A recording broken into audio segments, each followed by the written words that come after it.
अरे पता नहीं ये पप्पू अभी तक क्यों नहीं है, पता नहीं क्या करे, अभी तक दोस्तों के साथ खेल रहा होगा। हाँ हाँ, प्रेज द लॉर्ड मेरी आंटी। अरे लौरी, तुम दौड़ते हुए कहाँ से चले आ रहे हो?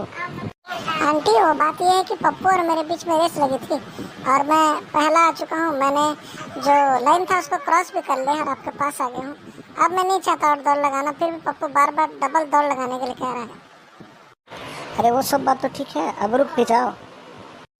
ठीक है आंटी, सॉरी, मुझे माफ़ कीजिए, मैं रुकता हूँ। वो देखो तुम्हारे पीछे पीछे पप्पू भी आ गए हैं। ओके ठीक है लोरी, रुक भी जाते हैं। अब माँ से हम बाइबल की बातें सुनते हैं, क्योंकि बाइबल की बातें माँ से सुनना बहुत अच्छा लगता है। ठीक है ना? हाँ हाँ बिल्कुल ठीक कहा तुमने पप्पू, हम माँ से सुनते हैं बाइबल से संबंधित बहुत सी बातें। अच्छा, तुम बाइबल पर आधारित बातें सुनना चाहते हो? ठीक है, मैं बाइबल के इतिहास से कोई नई बात तुम्हें बताने जा रही हूँ, ध्यान से सुनो। जैसा कि हम पढ़ते हैं उत्पत्ति की किताब, उसका 37 अध्याय और उसका 39 1 से लेकर 6 तक जब हम अध्ययन करते हैं, यूसुफ के विषय में लिखा है किस तरह उसके भाइयों ने उससे ईर्ष्या किया और उसे दुष्टों के हाथ पकड़वा दिया। याकूब के 12 पुत्र थे, पर वो अपने पुत्र यूसुफ को सबसे ज्यादा प्रेम करता था। उसने यूसुफ को एक विशेष चमकीले रंग का अंगरखा दिया। यूसुफ के भाई उससे ईर्ष्या करते थे, उन्होंने उससे नफरत की। यूसुफ ने विशेष स्वप्न भी देखे। मेरे स्वप्न में हम खेत में पूले बांध रहे थे, उसने कहा, और तुम्हारे पूलों ने मेरे पूले को दंडवत किया। यूसुफ के भाइयों ने उससे और भी ज्यादा नफरत की। यूसुफ ने एक और स्वप्न देखा। सूर्य, चंद्रमा और 11 तारे मुझे दंडवत कर रहे थे। उसके पिता और उसके भाई कुड़कुड़ाए, क्या तू ये कह रहा है कि तू हम पर राज्य करेगा? एक दिन यूसुफ के भाई खेतों में उनकी भेड़ों की निगरानी कर रहे थे। उन्होंने उसे उनकी तरफ आते हुए देखा। उन्होंने उसे मार देने और उसके सपनों का अंत करने की योजना बनाई।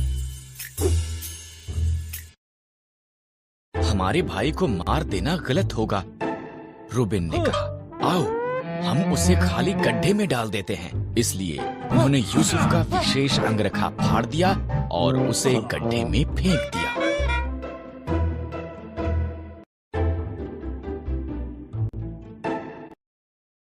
इश्माइली व्यापारी मिस्र की तरफ उनके मार्ग से गुजरे। आओ हम यूसुफ को इश्माइलियों के गुलाम के रूप में बेच देते हैं, यहूदा ने सुझाव दिया। इसलिए भाइयों ने यूसुफ को चांदी के 20 सिक्कों के लिए बेच दिया।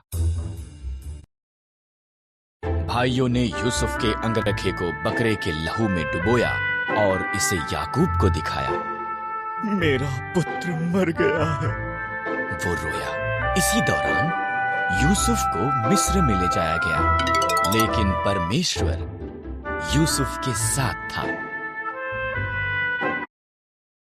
मिस्र में इश्माइलियों ने यूसुफ को पोतीपर के पास बेच दिया, जो फिरौन का हाकिम था। परमेश्वर ने यूसुफ को आशीष दी और उसे सफल बनाया। पोतीपर ने यूसुफ को अपने पूरे घराने का अधिकारी बना दिया। के भाई उसको बहुत परेशान कर रहे थे, उसके गड्ढे में गिराना चाहा और उसे दुष्टों के हाथों में बेच दिया। फिर भी परमेश्वर यूसुफ के साथ था और परमेश्वर ने यूसुफ को बचाया और उसके आदर को बढ़ाया। मुझे बहुत अच्छा लगा आंटी, ये स्टोरी मेरे लिए प्रेरणादायक है और मेरे लिए भी बहुत आनंद की बात है कि मैं आज बाइबल के बातों से नई बातें आपसे सीख पाया। माँ, प्रभु आपको और आशीष करे और भी हमें सीखने में मदद करें।